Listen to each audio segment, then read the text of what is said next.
Open up your mind and imagine the possibilities. Broadcasting live to you worldwide from the great upper Midwest. This is Night Talks Radio.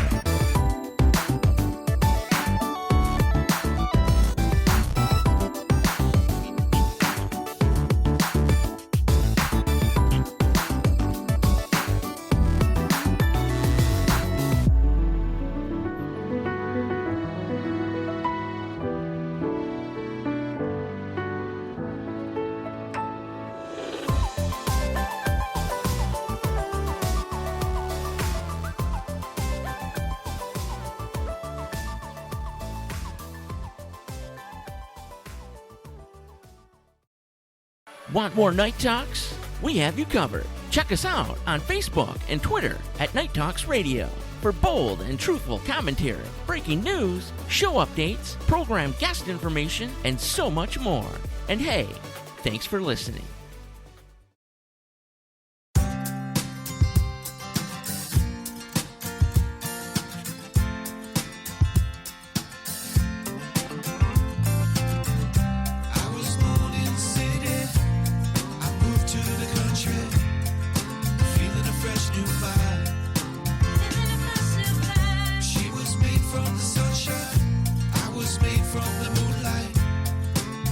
Starz Collide, and only God knows why.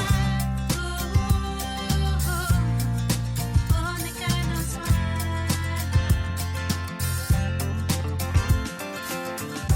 You're the life of the party, I'm the quiet girl. You're your mama's favorite, I'm an only child. Different as we can be, wasn't the destiny. Brought us there that night. From the great upper Midwest, coast to coast and nationwide, around the world, online, this is another edition of Night Talks Radio. And of course, as always, sitting next to me is my amazing co-host, Jennifer Gregerson. If I were a old-timey cartoon, Jennifer would be one of those angels sitting on my shoulder telling me, "Whoa, what the fuck are you doing?" Meanwhile, on my other shoulder, if you knew me growing up in southeastern Michigan, you would know my friend John, or as he calls himself today, Johnny, would be there telling me, "It's okay, go ahead and do it. And while you're doing it, go ahead and smoke this and drink this. I promise you, any publicity is good publicity. Just do it, Dan. Come on, man." But thank God I did not listen to Johnny Boy a majority of my life. However, some folks do get upset or angry at certain circumstances that go down, especially in the radio world, where I have zero to hide. I am not above myself in any way, but indeed I was upset in a situation recently. But that can happen to the best of us, whether you are a rookie or what they would call you in the railroad, a yellow vest, or you've been doing radio for, say, 40 plus years. You are not immune to making mistakes. You are not immune to being absolute perfection. But we all simply have to move on and continue forth. We're simply going to pretend this never happened. Now, with that said, I give my apologies for not seeing a certain point of view, and we shall leave it at that. Now, back to the little story about Johnny Boy and living in the Detroit area. Thank God I didn't listen to him and not leave my comfort zone in a journey to find bigger and better things. Because at this point, I would be a hot dog vendor in downtown Detroit who just purchased a brand new home for $15.62 near a wonderful island called Zug, where the real estate agent promised me that strange smell and black stuff falling onto your vehicle will be gone in the next 55 years. So, thank the Lord, I ended up moving to the great upper Midwest. But moving forward, tonight we have a very special guest for you on this Sunday evening. Her name is Lynn K. Russell. She is a near-death experiencer expert. She is also author of multiple books related to the subject. And she is going to be right here with us on a Sunday night edition of NTR. Of course, if you have any phone calls for Lynn tonight, we'll open up the nationwide coast-to-coast lines at about 15 after the second hour. That number is 1-507-384-9390. And the first-time caller line is 1-507-307-4424. We also have another surprise in store for you tonight, the listeners, the fans. Something new that we're starting here at NTR. It's called NTR New Music Late Nights, and it's going to debut tonight. Between our first and second hour break, tonight shall feature the band The Whythouse and their song Let It Roll. We hope you all enjoy it and let us know as well. That and so much more coming up next here on Night Talks Radio. Don't you move a muscle. We'll be right back.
How are we doing tonight? We would like to welcome you to another edition of Night Talks Radio. And of course, alongside of me is Jennifer Gregerson. Jennifer, how are we doing tonight? I'm doing wonderful. How is it all for you, Dan? Excellent so far. Okay, on the line with us tonight, as advertised, is Lynn K. Russell. She is a near-death experiencer.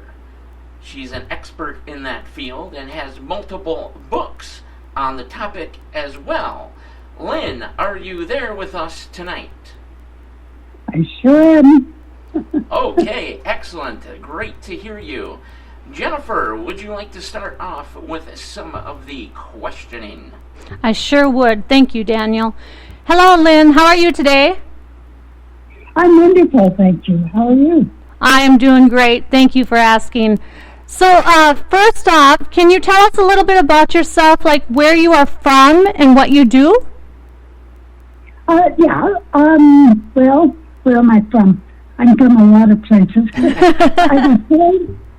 I was born in southern Ontario and stayed there for about 35 years, and then I moved west for a job because the jobs had gone by then in the west, in the east. So anyway, I came here and loved it. I just hadn't, I just settled right in. So anyway, I'm in Alberta now, and I live in a little town, or a small city, I should say. It's called Lethbridge, Alberta, in the very south Oh, yes. Oh, yes. Yeah, just above Montana. Yeah, Oh, wow. I know that place very well. Before I started doing radio, I worked for a railroad company by the name of CP, if that sounds familiar to you. So I know that area quite well. Sorry. I myself have never been to Canada, so you can go ahead and tell me a little bit about it. Well, I don't know what to tell you about it. It's quite different from the United States. You know, I can agree with you. It is a little different. It's not necessarily a culture shock, but it's different. It's a slight bit different. Let me tell you, Winnipeg at least is quite different as well. But those were the days of the railroad. But I enjoy Canada. So is it like a little tiny village? That you live in. I lived in Winnipeg as well. That was one of my stops. Oh, okay, Winnipeg. I lived in Winnipeg and Regina and you know what? A whole bunch. We actually we're about 125 miles away from Winnipeg. Yes, that's just south. Yep, just south of you. I don't know if you know where Noise is at. Right on the border with Emerson. No. Okay, well, it Emerson, is. Yes, I do know Emerson. Okay, Yeah. Emerson is the crossing point for CP Rail, whether they're coming from Winnipeg or Thief River Falls, Minnesota. So that's where we enter the country at. So I know that stretch going all the way to Winnipeg, and of course Winnipeg itself. Saw a few Jets games while I was there, as a matter of fact. Yes. And skiing is big in Alberta because we have the Rocky Mountains here. So. Oh yes, absolutely. Oh, Go wow. ahead, Jennifer. I'm sorry, I didn't mean to cut you off, Jen. No, that's all right. So, is it kind of like a village where you live? No. I live in a small city. There's about just over 100,000 people here, and so it's not a large city. Calgary, where I came from, is about it's 150. No, it's 1.5 million or more now. So Calgary's bigger, but in Lethbridge we're sort of a small city. Oh. And it's actually lovely. It took when I came here, I wasn't sure because I came here when I was just newly retired, and I thought, I don't know about this. Right. I love it. It's just like going back in time, and so that I could almost see horses creep flopping down. Oh. That's sort of atmosphere. It's very laid back and calm. And, Right. Oh, yeah. Yeah. Well, I'm glad that you enjoy it there, and I hope that you're going to enjoy this show tonight. We've got a lot of interesting questions for you, and I hope that we have some call-ins later on. Yeah, we look forward to that. But, I think we're probably done doing the geography lesson on Canada, I suppose. Go ahead, Daniel. But, what exactly started your fascination about near-death experiences and things of that nature? Sure. It actually dates back to when I was about 8, and my grandfather died. And I'm sorry. That people were, and that I was someday I was going to die. Oh, and no. that terrified me. I was very frightened about dying. I didn't want to die. I wanted to live. And so, Right. At 8 years old, I said, okay. Yeah. So I went. My mother was an atheist, and I went to her and asked her what happened when you died, and she said nothing. You just disappeared. Oh, Now, wow, like poof, now, just real like quick, that. just so I can make it clear to the audience, and I can clarify it as well.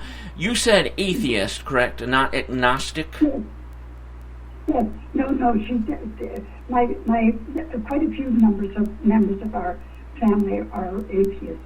Okay, understood. Now, I'm the only spiritual person in the whole family. Okay. Oh, wow. Of course, here at Night Talks Radio, we don't judge whatsoever. We No. leave that up to the audience. I just wanted to clarify that you said what you said there. So, okay, that's all. Go ahead, Jen. I'm sorry. I cut in again. Well, I do see where you're actually coming from. What I was saying? No, I actually see where you're coming from with being afraid of death, because I've always been afraid of death myself. I think my fear is mostly just leaving my loved ones behind and not being able to see what happens to them. And I was always frightened of going into the unknown. Okay. That's common. that's a scary prospect. Sure. And so my mother didn't have my answers for me, and so I started to search. And from about 9 years old, I started to wonder about who could give me answers, and did churches have the answers, and those kind of Right. things. And then I started to study different religions of the world, and that lasted until the 70s. Okay. And then in the 70s, 60s, 70s, around there. And that was when the whole New Age movement started to really grab hold. And so I was fascinated with that. And so I got on board with that as well.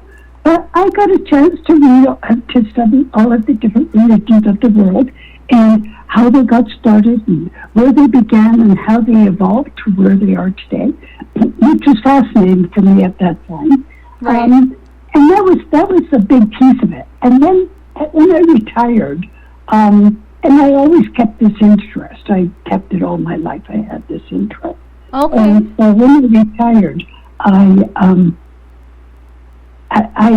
wanted to write a book, and I was looking for information on the net to see if anybody could even, what I had read about somebody leaving their body, LBE. And I didn't know if my premise was correct or not, so I was going to do some research. And so I went to NDERF, and that was the near-death place, and I loved it. I just fell in love with this place. Right. And so it answered a lot of my questions, yeah. Yeah. So, just the other question here, that actually, Daniel was going to take here for a second, but he stepped away to get something to drink real quick. So, is out-of-body experiences and near-death experience similar? No. Well, there are aspects that overlap. And so that makes sense that people would get those confused. But really, where the difference is with the death, NDE, or a death experience, the person has died. Right. And so if a person has died and their heart is not working and everything else is slowing down or stopping or whatever, then and the brain, then they're having a death experience. But if they leave their body but their body is still alive and working, then that's an ODE, out-of-body experience, and they're not dead. So, does religion have to do with near-death experiences after you've researched all those religions? Oh, yeah. So after when I joined the NDERF, Dr. Jeffrey Long, who owns that site, asked for somebody to do research, and I was free, so I said, yeah, I would love to. And it was right up my alley anyway. But I just loved what I learned. I learned so much from learning this, from all the exploration. And I got a lot of information of what I was looking for, too. So that was great. Wow, that's very interesting. Now, just a real quick question. Through all the interviews that you've had, I know you mentioned you've been on quite a few radio shows and things of that nature. How many, again, do you believe there is actually a heaven or hell? I'm not sure. I quite... The interviews that you've done with people. Okay. me clarify that with the question was written down wrong here. The different interviews that you've done with people or spoken to Of near-death experiences. of near-death experiences, do they believe in an actual heaven or hell? Well, here's the thing. When a person dies, they create a good portion of their own experience. Okay. So whatever they are experiencing, they are taking an active role in creating that, making it happen. And so if they believe that they belong in hell, then that's where they will find themselves. And the only thing that gets them there, and that is the mood they're in when they leave their body. If they're really upset or angry or, whatever, like a bad mood, then they may find themselves in hell too. But it isn't. But that's their own doing. When a person will call out to get out of hell, then they will be removed. And when they're removed, they are, they'll say, "What was that all about?" And every single one of them is told that was your doing. You created that for yourself. Wow. So essentially, you can, the way you go, if you're angry or upset or things of that nature, you could technically go to what we would call hell. If perhaps, say, you're happy or excited, you could essentially go to heaven? Is that what you're trying to say there? Not necessarily. If you're in a neutral mood or you're curious or that kind of thing. It's only when a person is really upset or if they already believe that this is where they're going to go. This is an off-subject question that we did not have written down for you. But say if a person commits suicide, for example, what happens to them? Oh, good question. They are treated exactly the same as everyone else. They are surrounded by love. They are welcomed unconditionally, and they have the same kind of death experience as everyone else. The only difference is that they are told that suicide or killing themselves is not their option. They don't have an option to do that. And so if their body is still functioning well, then they're sent back. They can, the body, for example, drugs. If they overdose on something, pills of some sort, then they're sent back because most of the time, anyway. If their body is destroyed, they jumped off a building or something like that, then they can't go back into that body. So they will come back into a new life, another life. Okay.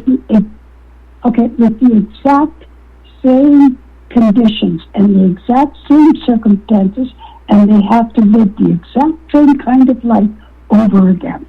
Wow. This is amazing to me. Go ahead. I'm sorry. Yeah, it's okay. So, because the bottom line is, you don't get out of whatever it is you're killing yourself over. You do not get out of it. That is, you have to go through whatever it is. And so you can decide to have another life and another life and another life. But you're going to wind up working that out, whatever it is. So essentially, if one were to commit suicide, you, and I'm not promoting suicide or anything like that whatsoever, obviously, but you would be welcomed with open arms, but essentially scolded that this is not your right, I guess you could say. This is not what you need to be doing. And if you are not harmed to the point, like you said, if you jumped off a building, obviously your body is a little messed up. You would come back as another human form, Now, here's another question. Would you ever come back as an animal or anything of that nature? Well, that's very, very complicated to answer. Okay, okay. So it really gets quite a mess to answer that one. So what I will say is sort of. Okay, you know what? That's good enough for me. I'll do my research on that. But so you would come back as a human form, and you're saying that you would essentially drop into this human body, experiencing the same things that you experienced and were going through in your previous life, I guess we could say, but in this new body now. Is that what you're saying? Yes, and you have to start right from being a baby, all over again. Oh, wow. Really? Yes, Okay. You're born right from a baby. You have to go through the whole life. So the whole situation has to happen again, and so then, are you saying that your life is already essentially determined for you up until that point of suicide or something of that nature, or do you have the right to decide how your life goes up until that decision time or that time that you may have ended your life? Okay. Everybody has some parts of their life that are predetermined, okay? Because when the soul decides that the soul is going to have a human life, then that soul will give itself a goal or a challenge or a task that it has to do while it's here. And that, when it decides that, that's a contract. They cannot get out of it. And that's why they can't commit suicide, because they have to finish everything. So anyway, then they will decide the human beings that are going to be in their life. So, of course, family, their direct family and relatives and so on. They're close people coming in and out of their lives and that kind of thing. But they don't choose every single person they've ever seen. You don't choose the people walking down the street or in the restaurant with you or something like that. I see. You choose the people that you have interaction with. Okay? Okay. But, yeah, and then you also choose circumstances, or well, just a minute, I'll go on before that. Events that are going to happen, and you'll choose the major events. Now, that doesn't mean every single event that ever happened in your life. That just means some events. Okay. And so they're the ones that are most significant to getting you to where, to get to that goal, accomplished. So that's what all of this is geared towards. I see. The people and the events are all geared to you doing your chore. Now, the next thing you choose is yourself. Excuse me. And just a second, I'm going to drink. Oh, that's okay. Not a That's problem. all right. I just did myself. Okay, so you would choose what race you are, what color you are, what size you are. I'm sorry, did you say you can choose that? Yeah, and your Wow. soul chooses that. Okay. Your soul chooses every single element of you. How intelligent you're going to be, whether you're going to have a disability, whether you're going to have a difficult life or an easy life. Yeah, all of that is chosen. And then when the event comes and you're having your life, it's to gear you towards getting that goal accomplished. I see. Okay. So I have just a question here. This isn't written down neither, but now since we are kind of mapped out and everything, and people they do sometimes fall off track, so that creates like a domino effect, and that will maybe cause a person to have a near-death experience. Okay, so does God sometimes throw wrenches into a person's life to get them to choose a different path? There are extenuating circumstances, you're right, Jennifer. And so what happens with those is that the people who, because as I said to you once before, that sometimes we have 100% free will. Right. Absolutely. Okay, so there's no question about free will. We have this goal that we've set, but we can decide whether we're going to do it in this life or not. Okay. And so we can just twiddle our thumbs throughout life. I have people that I've researched that have talked about that when they died, they were asked, what have you done with your life? Because they didn't do anything. They weren't even trying. And so that's why they were. And then they realized, oh my goodness, I haven't accomplished my goal at all.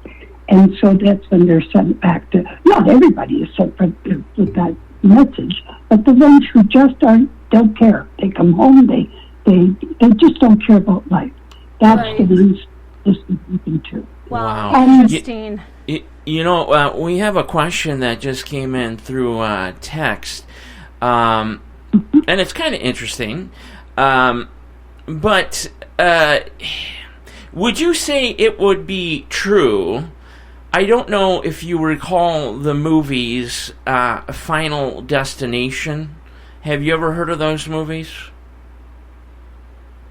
Final Destination, is that one movie or two?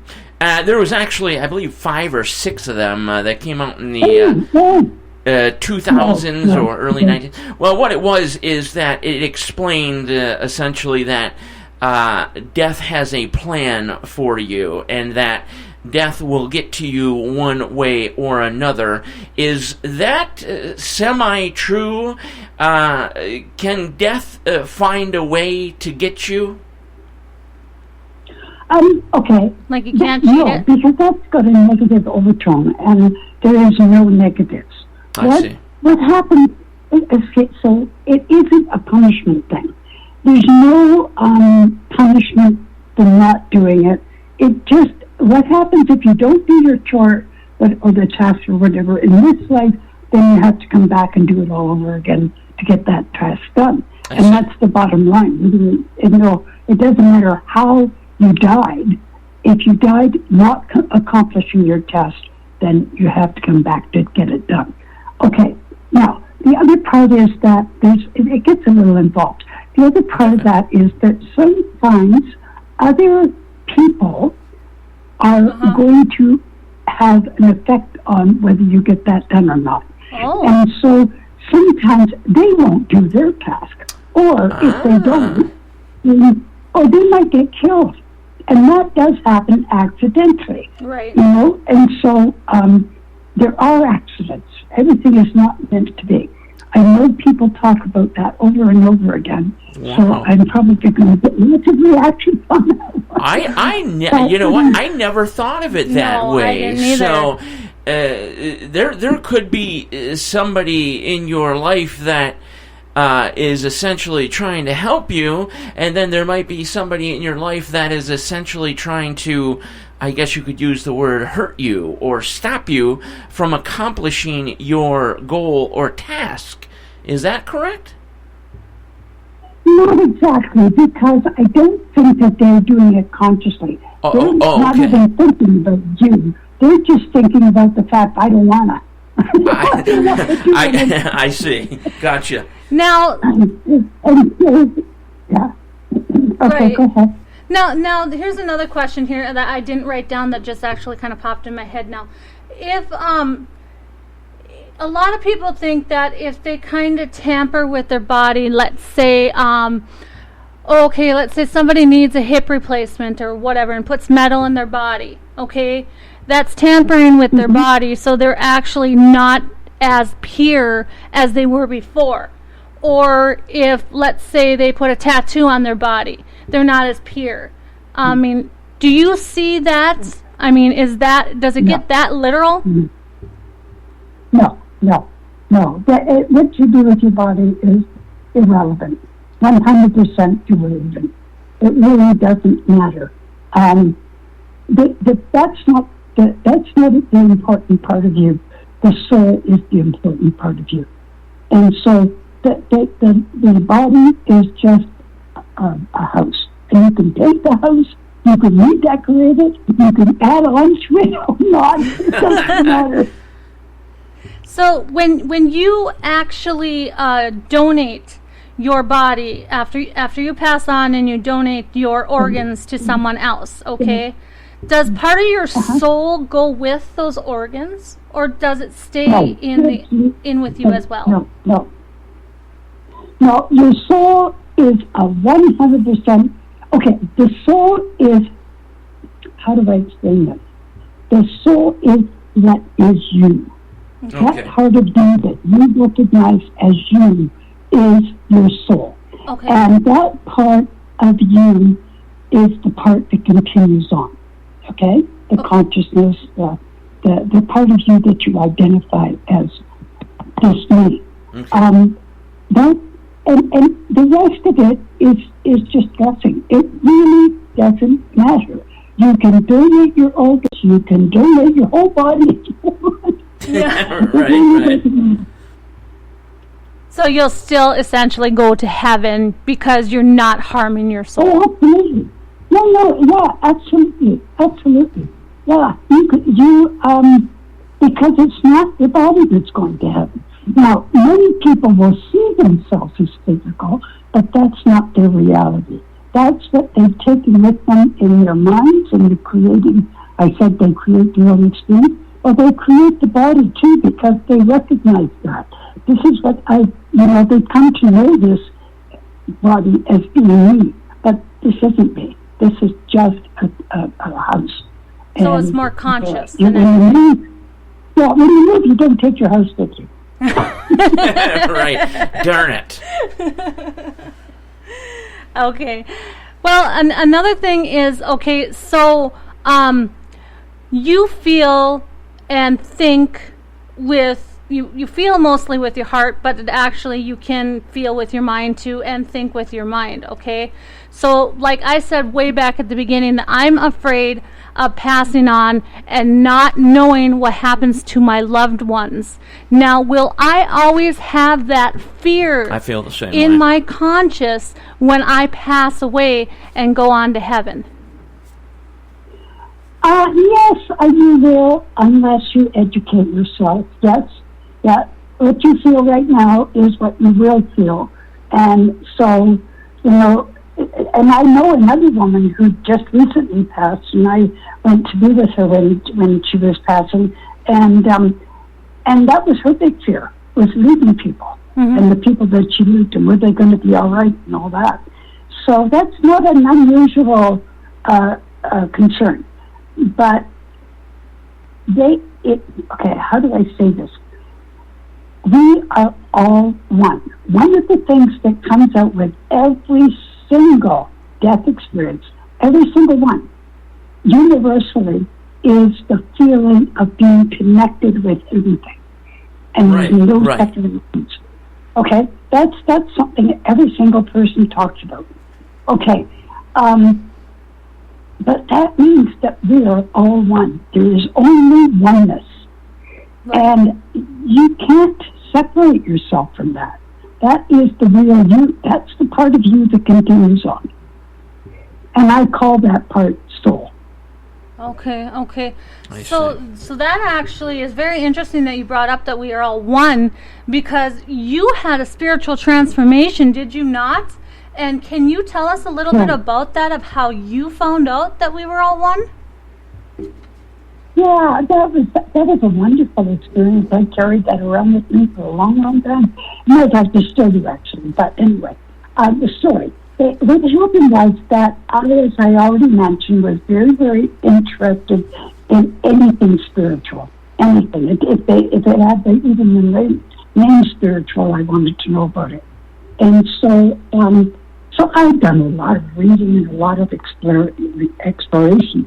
Right. And so one day, and I taught myself, I taught myself to meditate. Oh, I was okay. actually Okay. beginning.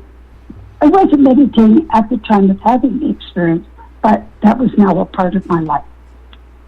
And this was in 1973. Okay.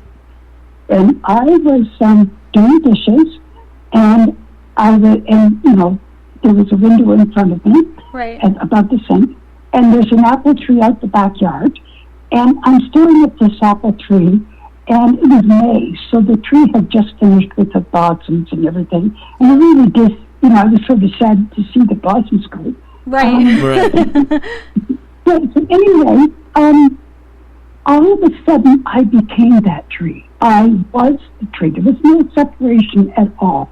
And it wasn't airy-fairy or that's nice, pat me on the head and kind of thing. Right. I was that tree.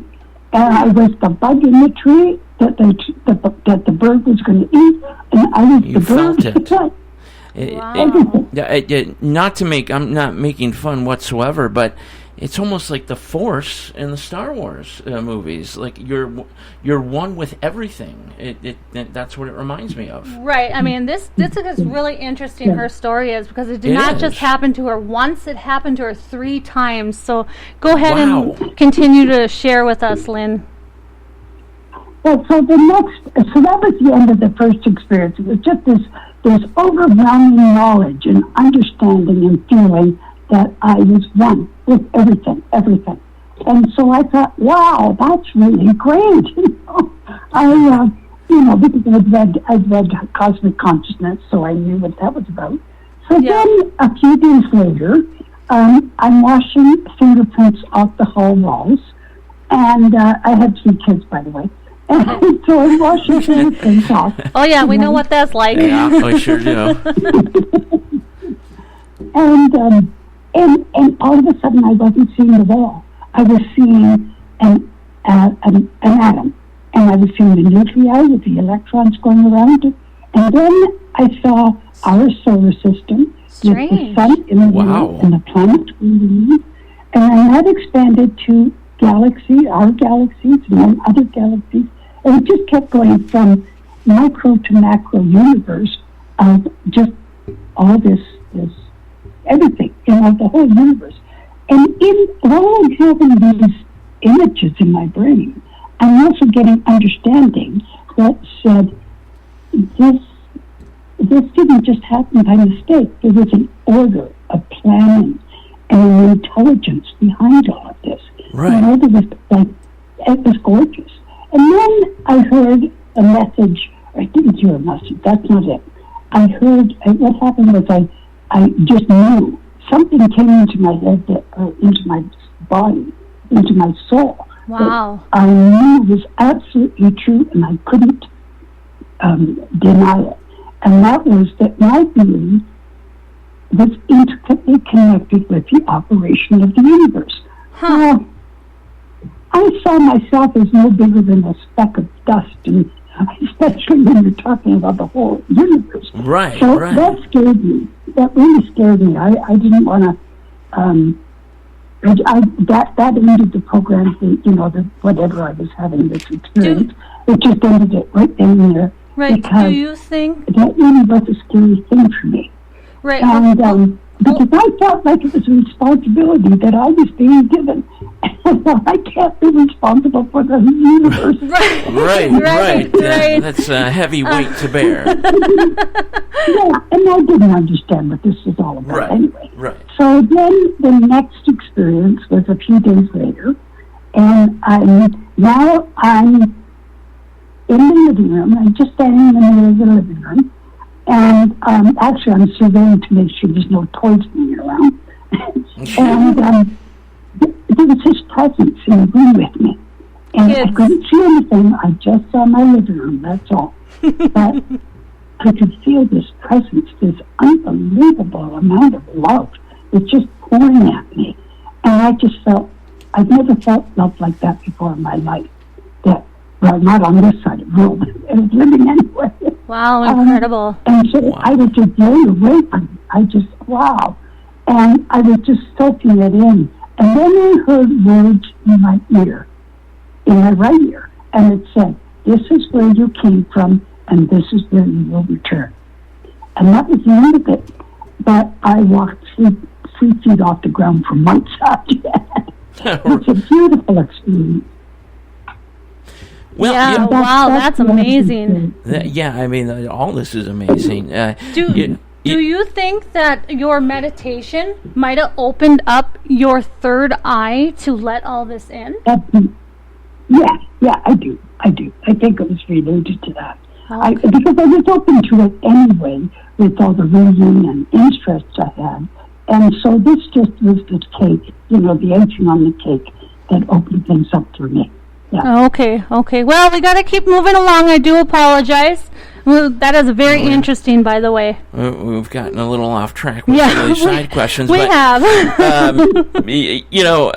Doing our own research and obviously listening to you as you speak in this first hour, you kind of have stated that everything has a sort of protocol that one has to go through regardless. Then can you answer the reason why everybody that has near-death experiences seem to have different types? Like they see a tunnel of light with loved ones, or they skip into a field of light with loved ones, and so on and so forth. What's that all about? Exactly what I said before. We each create our own experiences, and this is what they create. So in their head, that's what they created to make themselves, I guess you could say, happy. Yeah, well, yes, but the other part is that doesn't mean that the loved ones aren't there. Okay. They're there. But it's just that they see them as a physical form, they hug them, they talk to them, one person ate with his grandmother and drank a cup of coffee on her front porch, so right. like that, but it's because of our creation. We created that experience. Okay. Yeah. Now, having said that, there are 13 universal elements that happen that have nothing to do with our creation. It's an automatic thing that happens because we are soul, or we are spirit. 13. And once we leave the physical, then we become spirit. Wow. Wow, that is... Wow. Stunning. Yeah, exactly. I'm kind of lost for words on that. I wonder what those 13s are. Anyway, oh, go ahead. Yeah, there's a list of them. I'll send it to you, but I can't list them off the top of my head. Yeah, we could have that done. Perfect. I'll look forward to that, and I'll go ahead and place that on Night Talks Radio Facebook page for everyone. Jen, you got one more question we're coming up against a break. I do, actually. These two questions are actually kind of combined here. Now, during a near-death experience, Lynn, everyone has the same feeling, right? Can you tell us a little bit of what that feeling is and why some of them are sent back with certain abilities? Oh, yeah. The feeling is almost all love. I mean, love. We can't get enough of love. And I want to add to that, and then don't let me forget about the last part of that question. I lost it. Oh, no problem.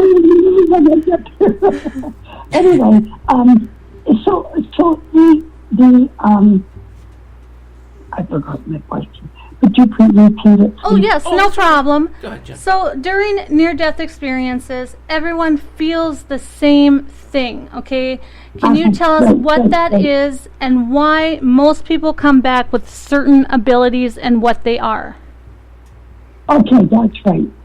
Okay, people feel the same thing because that's what they expect.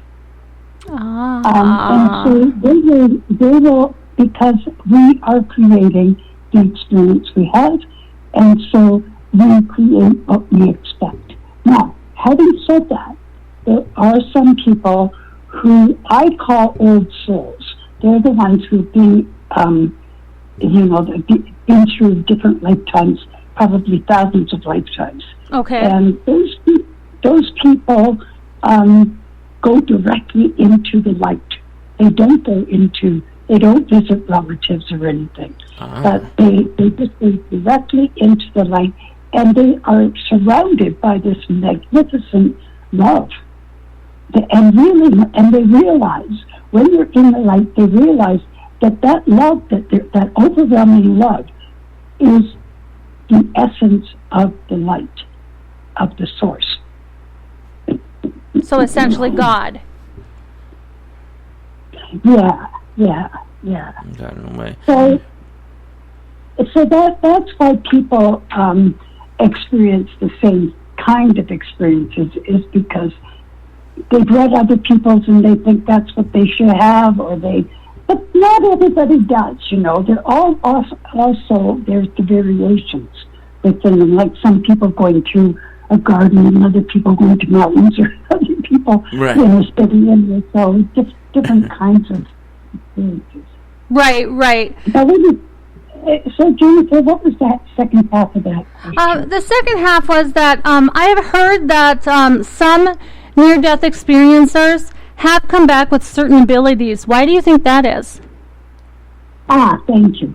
Yes, I think it happens because once they've been there and they're conscious humans, and they've been there and they come back, they keep a piece of them. It's almost like they've got a foot still in the other side, and so they almost all have some kind of ability that is not that they would ever have before.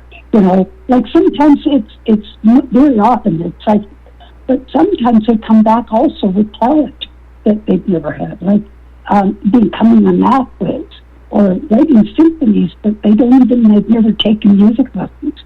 Right. Or becoming great artists and things like that. So they do come back with talents as well as psychic abilities. And I think the psychic abilities is just because they've, as I say, kept one foot still over there. Yeah. That makes sense. That does. Lynn, we are up against a break, like I said, so if you wouldn't mind holding over until the second hour, we'll get right back to you and get right back to the questions, if you don't mind. Great. I'll be here. Okay, that sounds good, so we will talk to you shortly. Folks, we have a very special edition here for you on Night Talks Radio, a new segment. It is called NTR New Music Late Nights. Tonight we will feature the Whythouse and their song Let It Roll. So, right here on Night Talks Radio, this is Daniel Brewer with Jennifer Gregerson saying we'll be right back. Enjoy the new music.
We got melody, baby.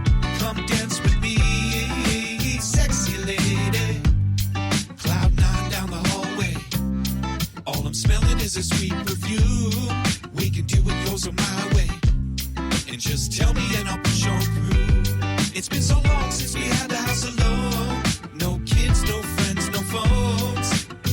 Oh, let's go now. Let's roll now. Till the break of dawn. And let it roll, let it roll, let it roll. We got the sweet love and melody, baby.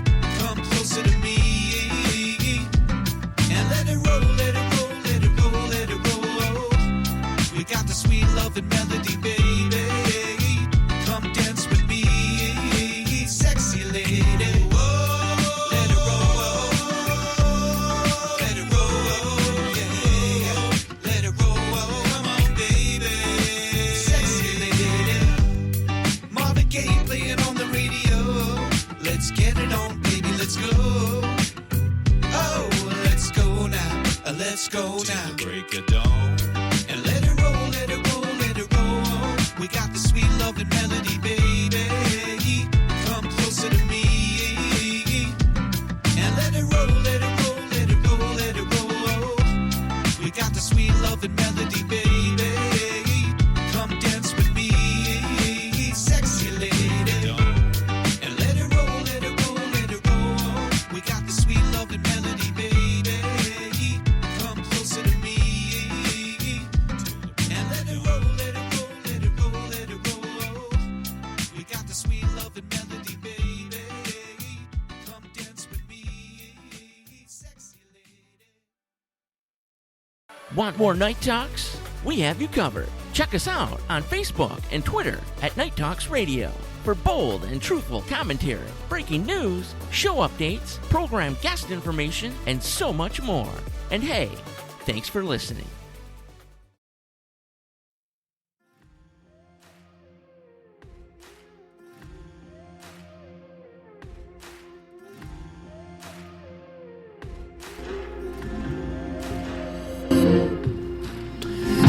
Hello and welcome back, everybody. This is the second hour of NTR Night Talks Radio. We have our special guest with us tonight, Lynn K. Russell, and she's got some extraordinary stuff. We're talking about near-death experiences. On top of, she is an author as well, which I'm sure we will be getting into the further we go along. And you just heard a new song, at least new to our audience, Let It Roll by the Whythouse. That was our first feature song on NTR New Music Late Nights. That's going to happen every Saturday and Sunday on the show in between hours 1 and hours 2. But let's get back to our important guest. Lynn, are you still there? I sure am. Okay, excellent. I believe Jennifer has a question for you. Hi, Lynn. Welcome back. Thank So, you. has this ever happened to anyone in your family, like your ancestry with your spiritual transformation? Oh, no, I don't think anyone in my family. As I said, almost everybody is either atheist or thinks that I'm a little strange. Right. Well, the only reason I ask that is because a lot of people who experience the spiritual abilities normally have a connection from either an ancestor or even their immediate family. Uh-huh. No, not that I'm aware of. Okay. Okay. You know, after doing all your research and things like that, and you telling me that you're essentially agnostic, do you believe in angels? Oh, yeah, sure. I believe in God, and I believe in, well, I call it the source, because I don't want to label it to any one religion. So I see. I believe that there's a source, that there's a definite that there's a creator and that there are angels and guides and all that. Okay. Well, that actually leads me right into the next question. People have said that God is just a source, and E.T. made us. What are your thoughts on that? Well, I guess we all have funny thoughts. No, of course not.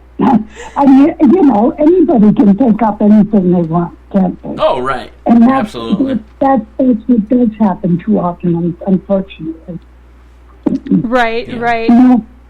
Yeah, my main goal, my main message is to tell people how magnificent they are. That is the biggest thing that I want them to know, is that they aren't just measly little human beings, that they are absolutely magnificent. Yes. And if they knew how marvelous they were, and how many abilities they have that they don't even recognize exist. Right. I mean, we can accomplish so much more. Like I've said before, we created the death experience, Mm-hmm. and all the things that happen there, and we do the same thing with this life. We are creating this moment by moment, second by second, in the exact same way. I completely agree. Now, you do live by kind of a model or a saying, don't you? What is that? I'm not sure what you mean. Like, I saw it on your website, actually, about love and, I think it was love and hope or something like that. Be the love you are. Oh, Is that what you mean? That's your motto, yeah. Yes. Be the love you are, because I believe that we are love. That is our essence. And that is also the essence of what I said, that the love that people feel when they realize that love is the essence of the source. And that love is our essence, because we are we are the source. But beyond that, even if you don't believe that, we still have been created by this love, because that's the energy that gets used to create with, is love energy. Right. And so we really are magnificent. We just don't understand it. Right. I'm sorry to cut in real quick here. We are going to open up the phone lines for everybody, Lynn. I hope that you're okay with that, to answer some questions from the audience. Yep. Okay, That's excellent. fine. So the nationwide coast-to-coast line is 1-507-384-9390, and the first-time caller line is 1-507-307-4424. Okay, Jen, back to you. I'm sorry. Oh, no, that's all right. Lynn, I want to just say that model is absolutely beautiful. And if you don't mind me borrowing that, I'm not going to say stealing because I don't steal, but borrowing that and maybe painting it in a pretty picture, I would love to do that. Well, it's an excellent Sure. sign. Awesome. Yeah. Thank you. So, Anyway, since your transformation of becoming one, do you think that heaven is actually one with the universe? well, yeah, okay. That again is a little bit involved, but I'll try and see if I can answer it the best I can. Okay. Okay. When I talk about oneness, the bottom line is consciousness. Okay. Our consciousness is connected to the universe, and the source's consciousness is what created this universe, and we are consciousness. Our being, this soul, is consciousness. And so consciousness is the bottom line. And so that's the answer to your question, basically, is that, and I've forgotten the question. No, that's all right. It just seems like Oh, it's okay. that basically we're like a big, huge circle, and we're all connected in one way or another, basically.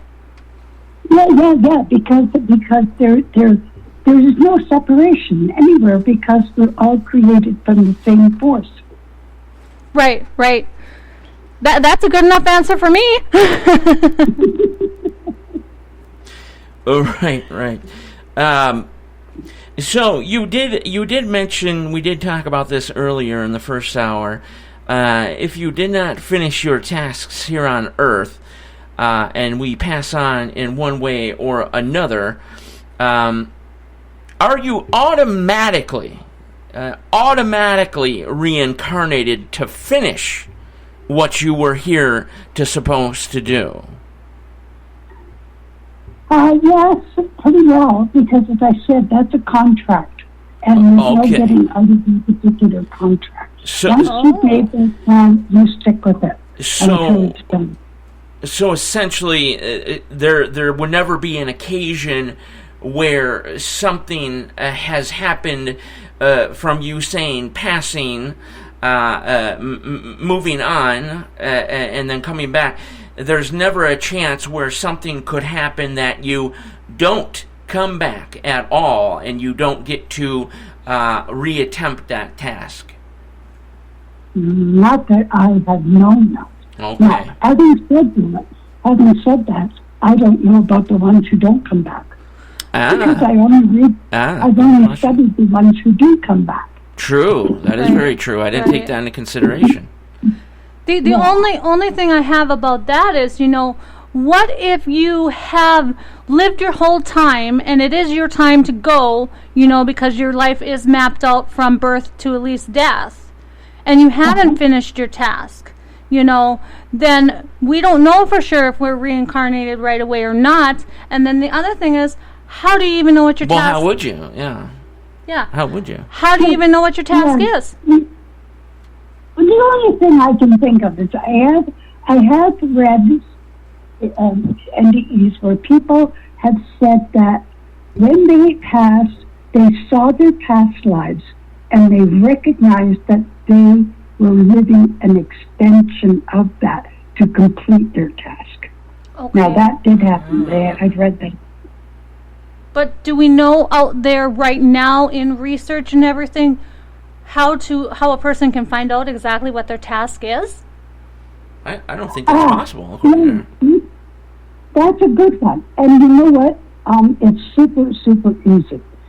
You have designed, your soul has designed before you come here all the elements towards that task, and the behaviors and your life is to guide you towards that direction. And so I just say follow your heart, because if you're following what you really want to do and not what you have to do because you need money and so on, right. Then you are going to your task. There's no way of getting away from it. Oh, interesting. Sometimes I tell people, sometimes I say to people, well, what did you love doing when you were a child? What was your favorite game or your favorite activity when you were a child? Yeah. And then try and see if that's something that you can start doing again in a more adult way here. Right. Well, I'm not at all doing what I wanted to do. I mean, I wanted to be a nurse, but a car accident that busted my hip kind of stopped that dream. So. But then again, everything happens for a reason. Well, exactly. That's what I was trying to get at No, with that question. no. Everything doesn't happen for real. It does. Okay. Oh. So that wasn't. It doesn't. It because listen, there was a guy named Damien Brinkley. Okay. Now, Damien Brinkley was one of the very first who wrote a book about his experience, and I think it's called Saved by the Light. I think that's the name of his book. Oh, yes. I've seen that movie. Yes. Okay. So Damien was, before he died, before he was hit by lightning, he was a mercenary, and he went around killing people. Oh. And then he did it for altruistic reasons for the country, to save the country. Okay, so that was like in his mind, it was like a war kind of thing where you're in a war and you have to kill somebody in the war, and you're doing it for altruistic reasons. You're not doing it because of anything you're going to gain out of it. Right. Okay? Right. And Totally so understand. so he was going out and he would kill people who he was told to kill. I don't know all the details. Anyway, the point is that when he had his death experience, he did not get judged because in his mind and in his heart, he was not doing wrong. He was doing what he thought was good to do for the country. Oh. And so that's the same answer with all the people. Okay? No, but part of that, another part of his experience, when he was having his death experience and he had his life review, he was asked, why did you kill that man? One particular man, I don't know who he was. Right. Why did you kill that man? I had plans for him, and now he has to start all over again. Oh. And that was his written. So that tells me that not everybody gets things happening. Another thing that tells me that is that sometimes people die, and we're not expecting them. And they say, what are you doing here? You're not supposed to be dead yet. Right. So it also tells me that things are not meant to be. Wow. Some things are. The plans, the things that we have planned are. But the things that happen, there are accidents and so, and some coincidences, all the normal things, okay? Okay, I understand now. So it wasn't. It couldn't have been have to do with anything regarding Jennifer's life, for example, the car accident she was in. Yeah. See, your car accident could have been a completely unexpected thing. Like a blip on the timeline that just wasn't supposed to be there or something. Yeah. But excuse me. Oh, it's okay. But it also doesn't mean that it wasn't supposed to be. Maybe that was supposed to happen. Maybe there's some learning that happened with that. So that's why I'm saying some things are, and we don't know the difference. Well, with it happening, it got me back here. It got me meeting you, Daniel. Well, that is true. And it got me into radio. And I guess I could add to that, if I didn't say that I'm getting out of my comfort zone and moving to upper Minnesota, I would have never met Jennifer. We would have never had a lovely daughter, and we wouldn't be together and ready to get married after 8 years or so. Yeah, 8 years, and we went to have this radio show. Yeah, I know 8 years is a while, but, It's irrelevant. It truly is. It really is. At this point, we're already married. That's how I feel. Exactly. So, out of all the research that you have done so far, has all of your questions finally been answered about life and death? Yes, pretty much. I do still have some questions because I am very, very interested in science. Okay. And Oh, so yes. I have Me too. blended science. Yeah, and so I've done a lot of blending of. I've studied, kept up with science since 45 years or more. And so I'm seeing how science and spirituality relate to one another, and I'm so excited about it. I've just written a book on it, but it's not going to be. I haven't got it published yet, so it's not going to be out for a long time. Anyway, Right. If it gets out at all. But Yeah. the point is that that I have lots of questions in there. I say to myself, have I understood this correctly? Am I writing, when I write about this, am I telling people the way it is? Because I don't want to make up anything. This has to be real. Right. It has to be true. And I won't write it if I don't think it's truth. I call myself the common sense granny because things must make sense. They must make sense to me. Right, I absolutely. understand completely. Jen, I'm sorry. Did you have an additional question to that? Well, I did have one question, and I said, speaking of books and everything like that, here before we go on and talk about the ones that you've already read, I understand you have a new book coming up. Is that correct? Oh, yes. Yeah, I do. I wrote this. This is my favorite book, and I know that, I've been writing for a long time, but I just love this book. I've had it in my mind for 100 years. A children's book, right? A long, long time. And I love this story, and but I just finally published it, and so I want to tell people about it. It's a story of a boy named Cam, and Cam is a 13-year-old, and he's got a bit of an attitude because he's being bullied, and he's been bullied for quite a long time at his school, and so he's starting to get pretty angry and getting into a little bit of trouble. Okay. And so I won't tell you how, but he magically winds up in this other world, and it's another dimension, and it's called Whythouse. Really? And that's the name of the book. Okay. Whythouse, W-O-R-T-P-L-E. So anyway, he winds up there, and he meets all these wonderful, warm, fuzzy creatures that teach him life lessons. And so he learns from Julie that we're all connected. That's one of the things. He learns from Vixer that anger and resentment bounce back at you. And you wind up being the one who suffers. He learns about kindness and caring is contagious. And so spread it as far as you can. And he also learns that love is the biggest and strongest power there is in the universe. Right, absolutely. Wow.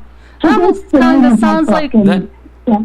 that almost kind of sounds like one of the books I was writing for a short while there, called Escape, because I think that the way the world is today and stuff, it is just awful. And Escape gives you the opportunity to escape into a escape into a magical world where you can be what you want to be, you can do what you want to do, and it's just like if you want to see unicorns are there. It's just like a magical, mystical world that you can escape to get away from everything that's going on. What? I'm sorry. What is the name of that book? It's called Whythouse, W-O-R-T-E-L-E. Okay, and you said And that. that's the name. Oh, go ahead. I'm just going to say that's the name of the land that he winds up, the dimension, this world that he goes to. Okay. Mhm. Gotcha. And you said that's not released yet, or is coming to be released? Oh, yeah, that one's released. That is released. And, Okay. And it's on Amazon, so it's no problem finding it. So you'll have zero problem finding it online retailers. Okay. And do you have a book coming out soon or no? Well, yes, I had two other books. Two other books you have. Two other books that are published already. One is been taken off the other one is still, and it's the second edition of The Wonder of You, What the Near-Death Experience Tells You About Yourself. And so that was my first book. And it went over so well, it had great reviews, so a publisher came along and asked me to write a second edition. Wow. So that is now available. And It's available too. It's on Amazon. I can tell you, folks, that The Wonder of You is an amazing book. I am actually reading it right now, courtesy of Lynn. Thank you very much, by the way. I cannot put it down. It is just amazing. I'm going to have to look at that myself now. That type of stuff intrigues me. I literally have books laying everywhere. So one would call me a bookaholic, really. Okay, and then, of course, we'll post that information on NTR Facebook and things of that nature as well, so people can make sure they get to the right spot to where they need to be to purchase those items and things like that. Now, Oh, go ahead. I I'm just sorry. wanted to no, just quick.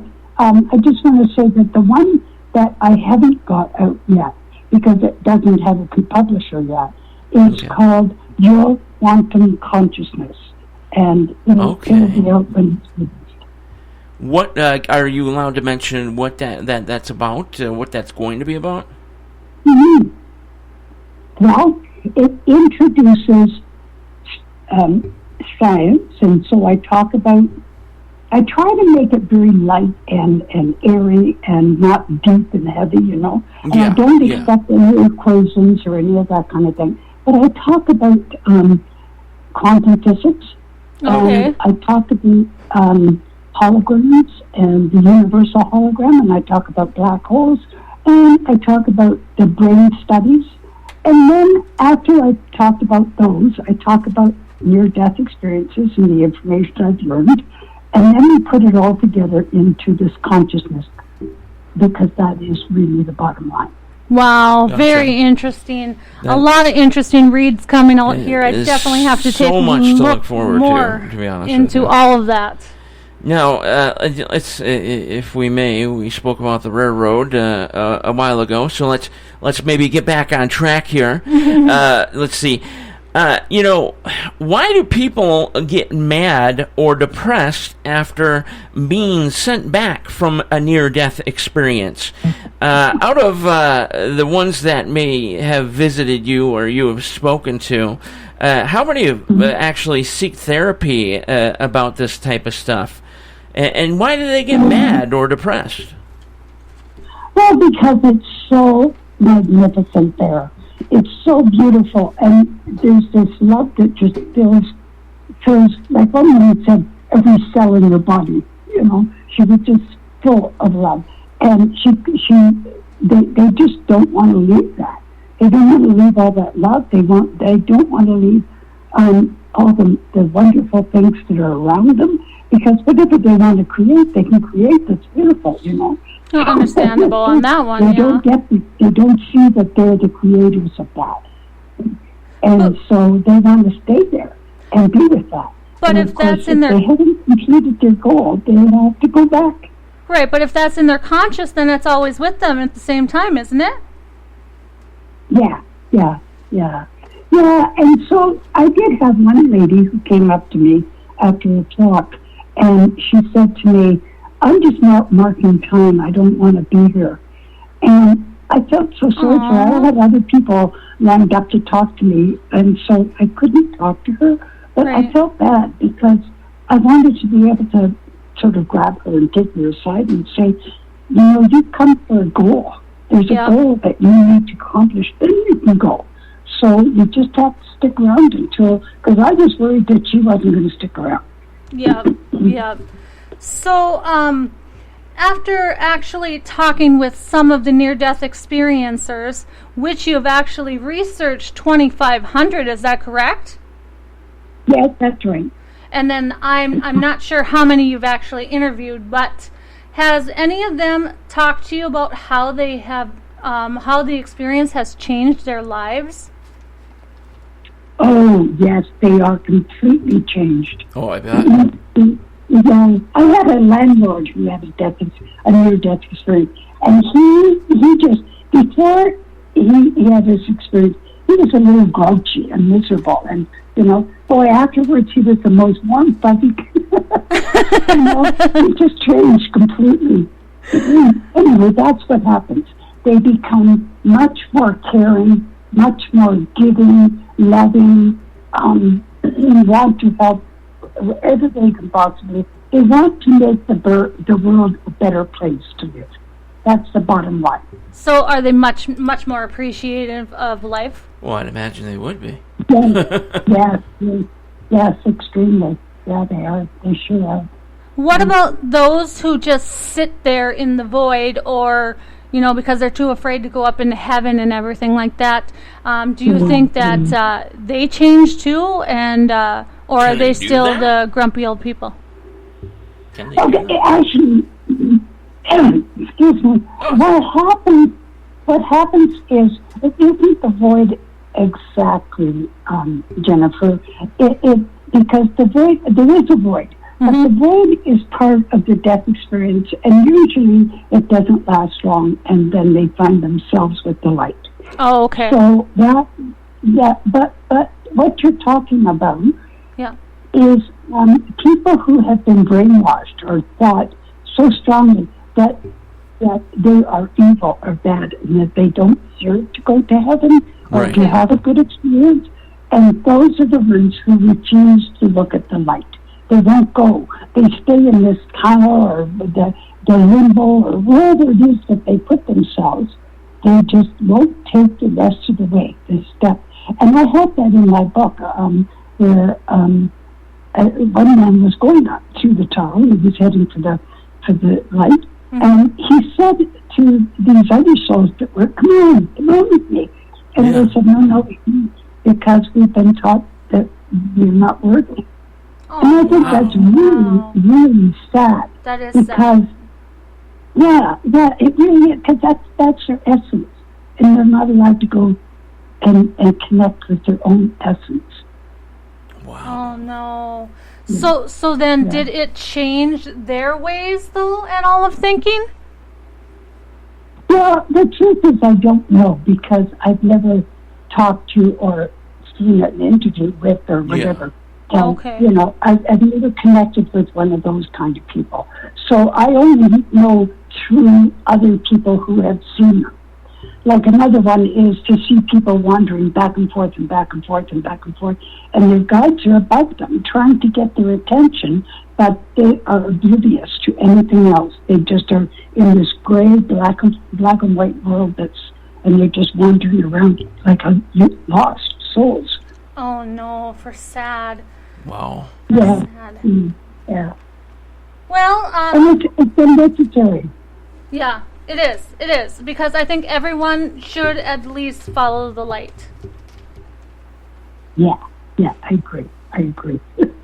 Well, I do believe that we are down to one more question here that Daniel has for you, so if you can go ahead, Daniel.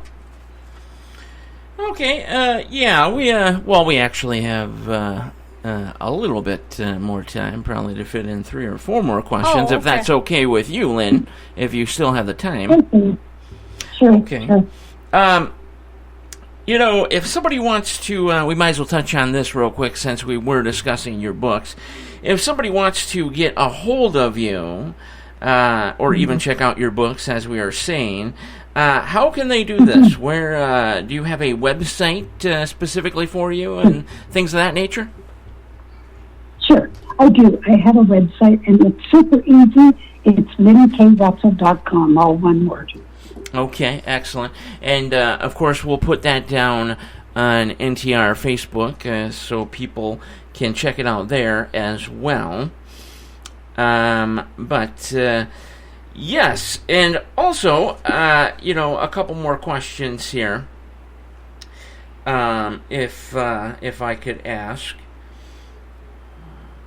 After visiting with some of those who have died and came back, can you explain to the audience what their thoughts are on it and if it has changed their life in any type of way? Well, yes, actually it does, because first of all, the ones who really, really don't want to come back, because some do come back willingly, but the ones who don't want to come back go into a deep depression.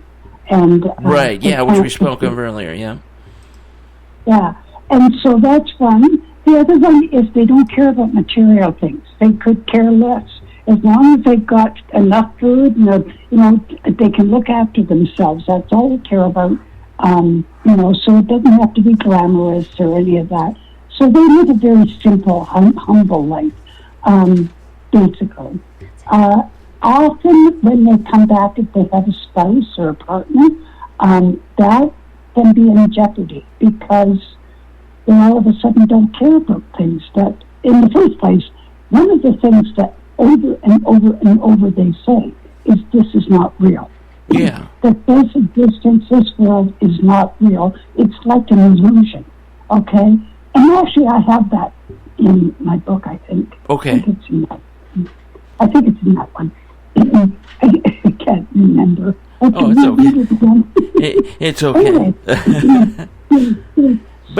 so they have a hard time with the marriages because or coupling because the partner is expecting that person back again, and they don't get that person, and they may be into material things, and this person doesn't care about material anymore. And Yeah.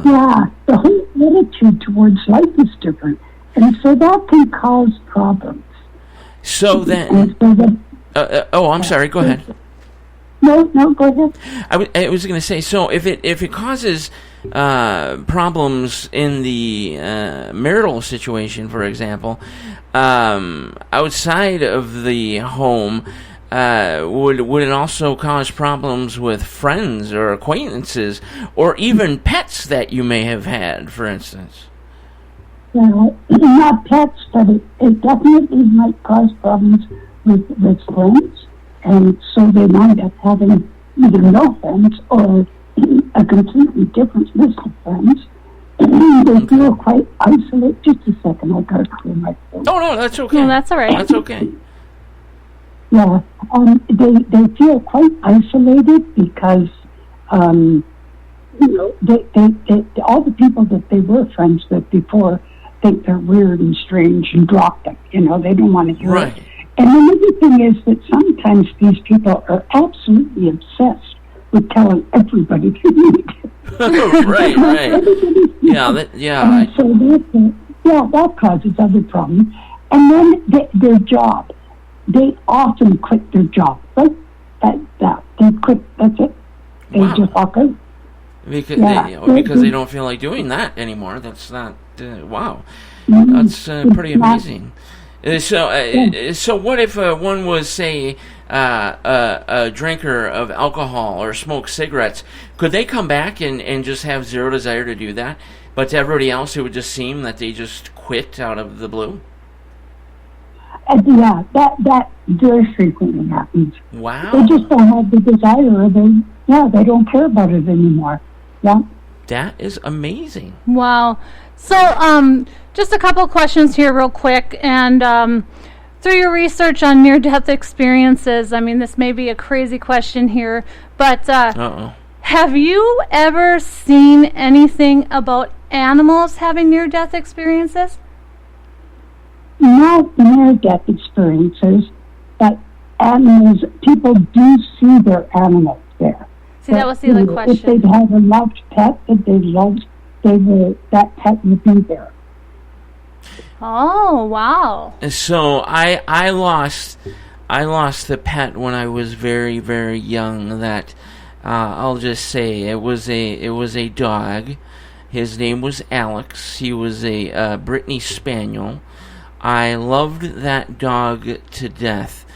Now, once he passed away, I told myself in my head in living life that I'm never going to get a dog again. And to this day, I'm 42 years old and I haven't bought a dog or gotten a dog that whole time since I said that. I'm actually a big cat lover now, believe it or not. But I don't go near dogs anymore.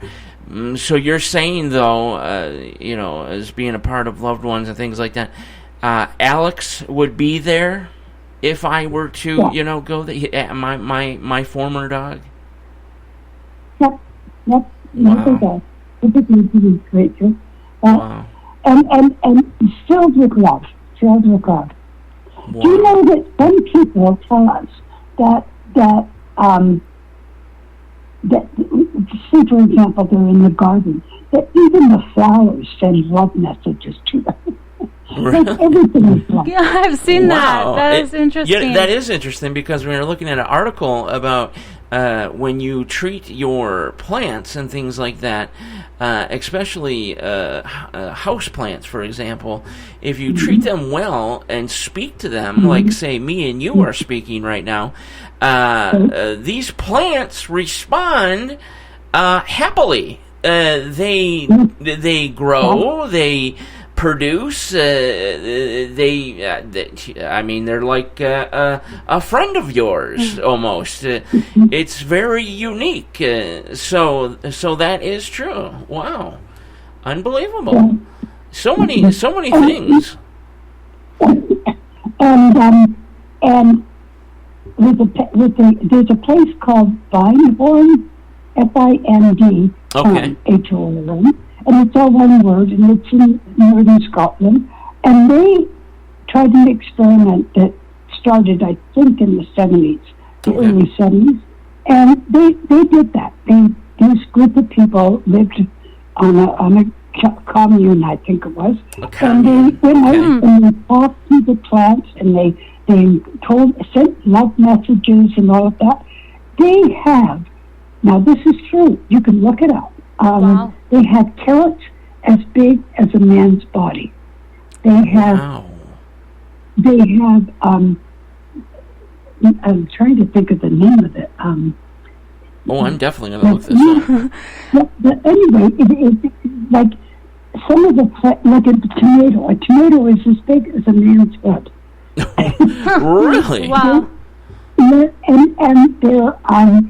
they have cabbages and cauliflower. No, not cauliflower. Cabbages and what's the other thing? Broccoli. That is so big that a full-grown man can hide behind it.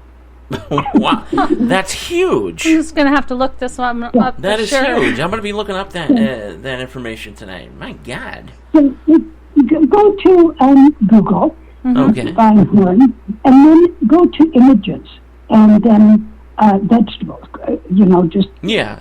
and that is, you get it. Yep. Well, now I've seen pumpkins that are giant, but I've never seen anything else that is quite that size. No, So that I've should never be heard anything like it. Yeah, that should be very entertaining.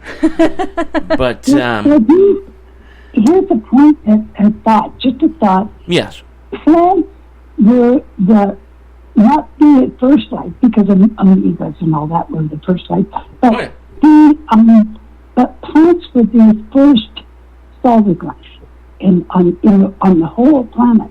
There was no other life, because the separate lives like fish and birds and whatever else that came out of the sea had to have plants to eat first. So the plants came first. So plants have been around as long as almost as long as the world. wow. Well, yeah, that would be Right, true. and think about it, the plant could very well be one of our loved ones, too. We don't know. Yeah, well, I suppose. I No, actually, they're not your loved ones, but the essence. The essence. the okay. essence is there. I see. Now I've heard something here by a psychic before, a couple of them actually that I've spoken to.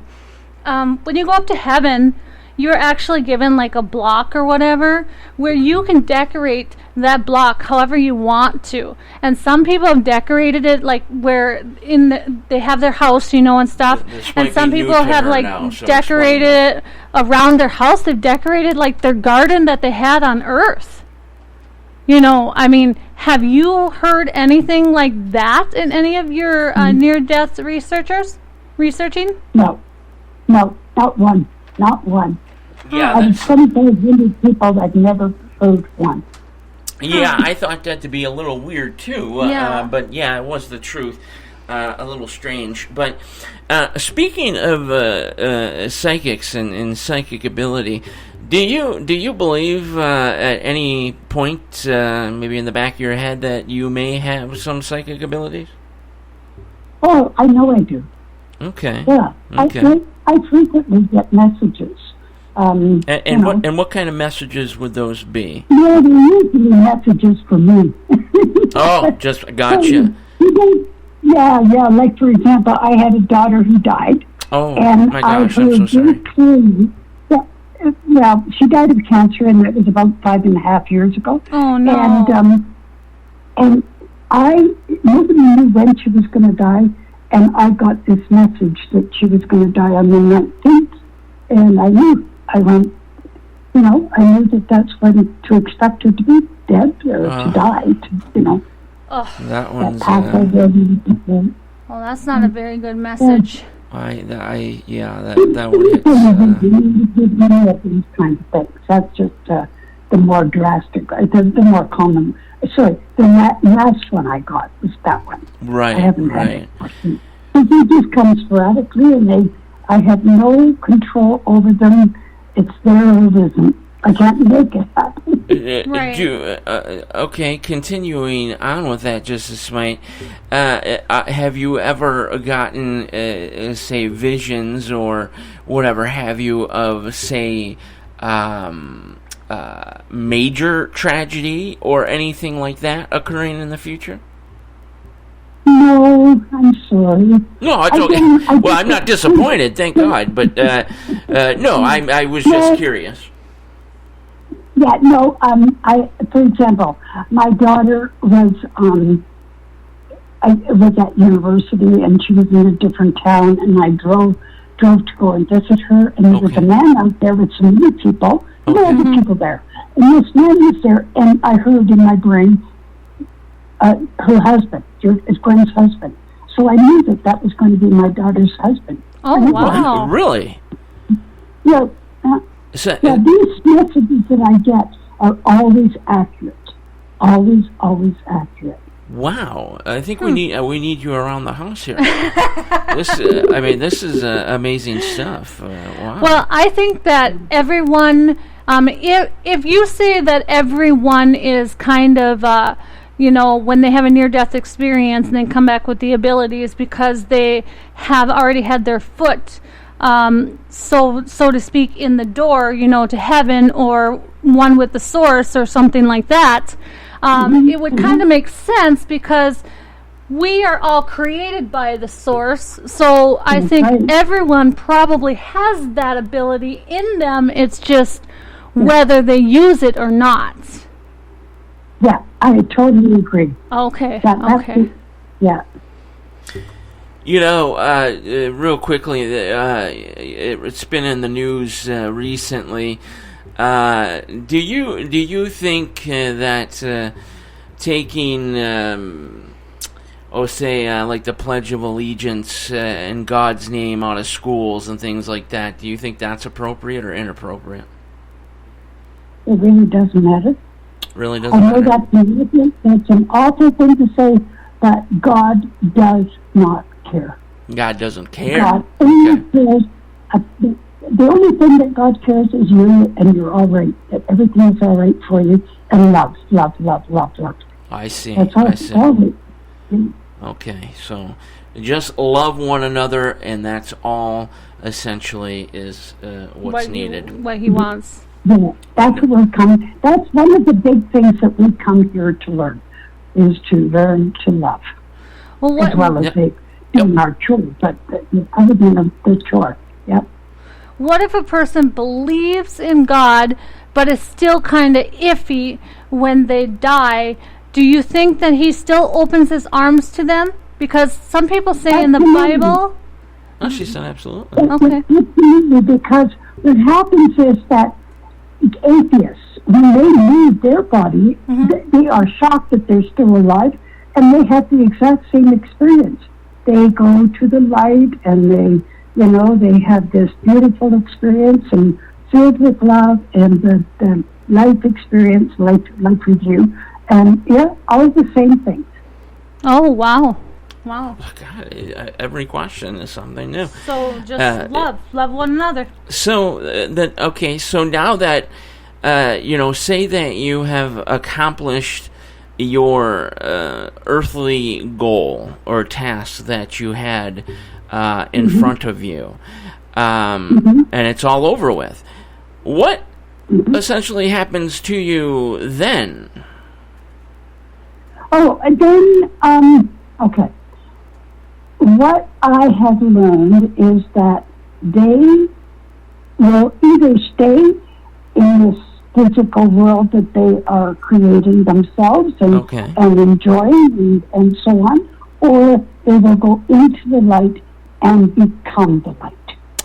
and actually physically become the light, and they melt right in, just like you're melting like water, but melting into, ice melting into water, and they melt into the oneness, and they know that they've had this life once before, but it doesn't seem to matter. It's like, oh yeah, that was a life experience. That's it.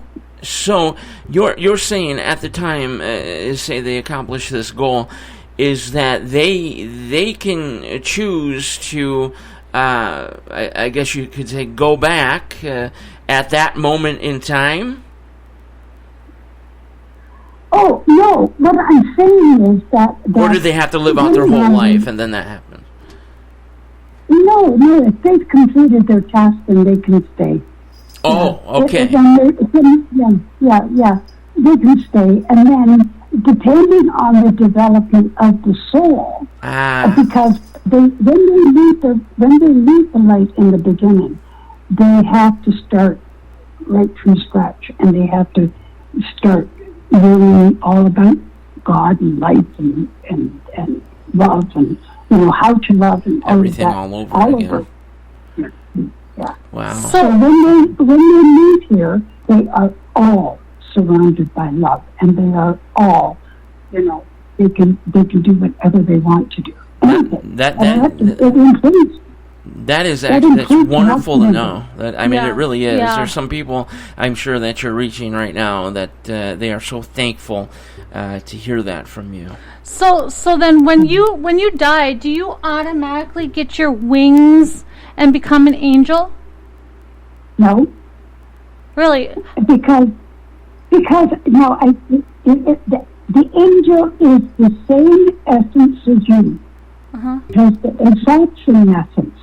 It is all the same. And that's why I said you're magnificent. Because we are all the same energy.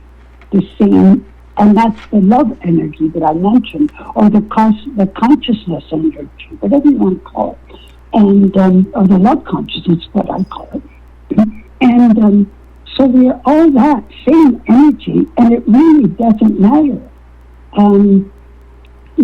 whether we still are that same energy. No matter where we are in our development, once we leave here, we're back to being source again. Or we've always been source. We never leave that. We're source right this very second.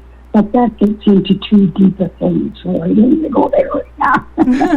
Okay. Yeah, one final question for me, just real quick. Okay, so this happens to human beings. It's almost impossible to think that there's no other life out there in the universe. Does this, or would you know of, that this happens to other races as well, that they have to come back and do tasks? You mean other life forms? Yeah, other life forms and things like that, yep. No, I wouldn't know. I don't know. No, because haven't. Because the other life forms haven't come back to Earth. Gotcha. They haven't phone called you and said, hey. So this is what the light's all about. But no, I totally understand. Jennifer, do you have anything else? No, I think that everything that you told us actually shines a light on everything that I had questions for. It was very fascinating. I never knew that, if you don't finish your task or anything like that, that you are automatically reincarnated, come back right away. Yeah, that's the most fascinating part. Yeah. That was different. I'm not sure how fast you come back, because time doesn't exist at the other side. Like, there is no time. Yeah, time is a human construct. Yeah. Right, That's right. So and part of the physical, time and space are the part of what keeps us physical. Right. And so, well, we need time and space to be able to be physical. Wow. So we can have what do I want to call it? I don't know what words to call it. So we have this place where we can be. Right. No, I understand what you're saying. Yes. Right, right. No, I mean, like I said, I'm just blown away by all the information I got today and, tonight and everything. I mean... Yeah, I can tell you there's going to be plenty of people out there opening some books and looking online. Now, everyone that, everyone, everything that you've heard today is not to change your idea on life after death, okay? It is just to give you an idea through her research what she has found out, okay? That is just one thing that we want to set clear, and that's one thing I think Lynn wants to get clear to everyone out there too, is that she is not there to tell you this is how it is and this is how it's going to be. That's how we want it to be here on Night Talks Radio, is that we bring you the people such as Lynn here, a great person, I can tell, talking to her. Oh, exceptional person. She knows quite a bit. Very smart. To me, anyway, about this type of stuff and knowledge.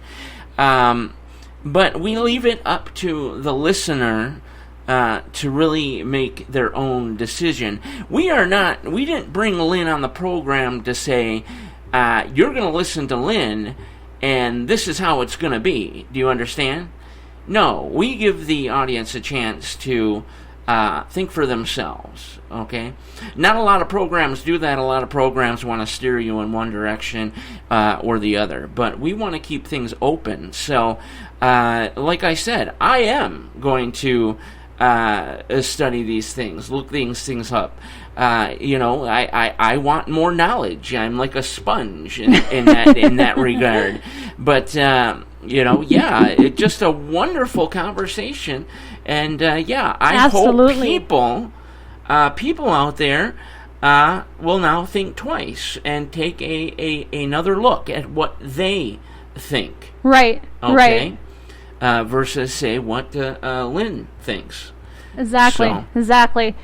Now, Lynn, I just wanted to let you know that I actually would be very interested into knowing a little bit more about how this children's book plays out and everything like that, and these other books that you got coming. So I think that Daniel and I would like to say that we would definitely like you back in the future. Oh, yes, absolutely. We would love to have you back on the show.